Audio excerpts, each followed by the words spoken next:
If you played Expedition 33, you're probably wondering, who are the writers?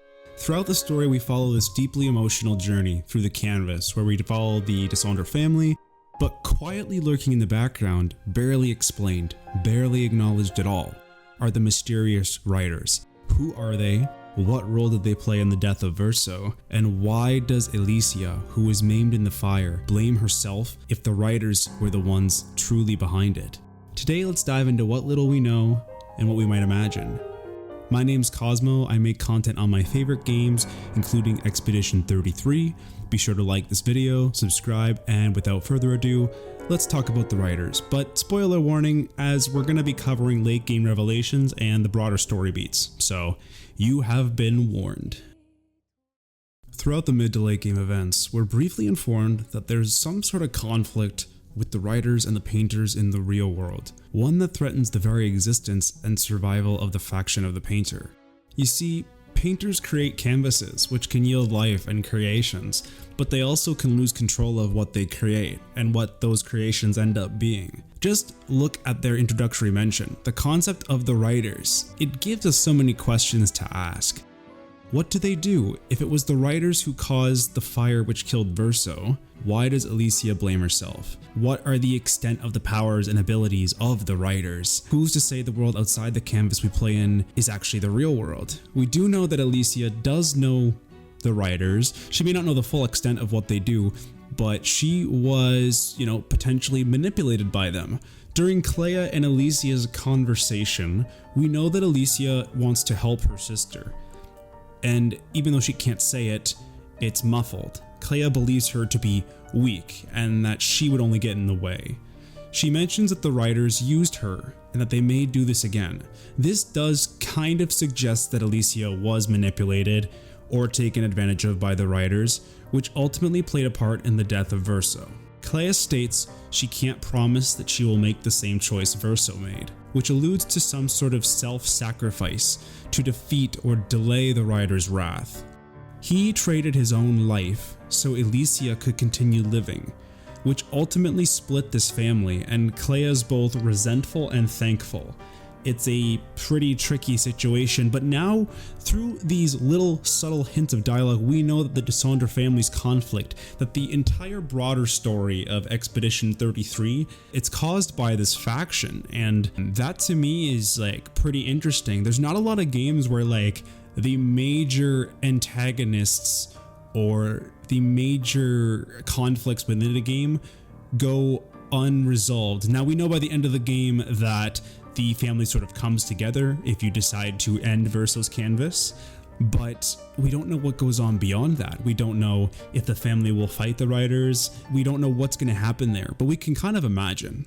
So we've seen how crazy powerful painters are, but imagine if we go a step further, if the writers can affect the real world events or manipulate things in the real world. Maybe the next entry will show us just how crazy the real world of Clair-Obscur is.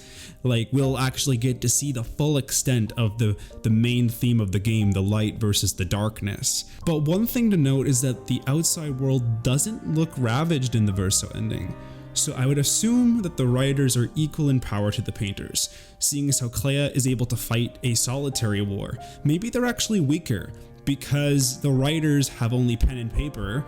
Maybe it's not, like the Death Note where you can literally write something and it comes into existence. Maybe there's a preset defined rule set that they have. Maybe there's limitations to their power, whereas the painters, they can kind of just create worlds and create creatures and human beings and implant memories and all of these things that we've learned from Verso and through our experience in the game. Maybe Clea is fighting another battle to destroy a kind of cycle. She does state that she would rather not fight alone, which is part of the motivation for Alicia to go into the canvas, help Renoir, and bring the family back together in the real world. So now we kind of see this recontextualization.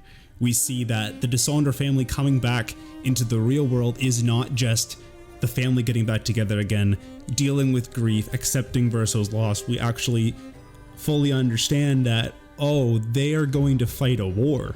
They need to be together and on the same page and working together, because if they don't, they will die, or the real world will die, or, you know, there's going to be more suffering, right? So that's kind of a broader stroke that I wanted to touch on. Maybe this war exists across different dimensions. If the writers can create worlds with pen and paper, jotting them into existence, it would be similar to canvases, so maybe they contrast one another. Verso could have possibly died from this, from a writer's actions initiating the flames within the Dessendre story.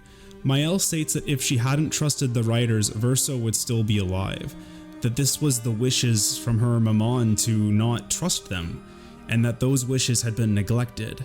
So we see Maëlle reflecting on what her mother's doing right now, that her and Clair are likely fighting, so she assumes that they're hunting down specific writers who are responsible for this family's trauma, grief, and the entire conflict as a whole. If the conflict outside Verso's canvas is this important, it's no wonder things came to such a close by the end of the game.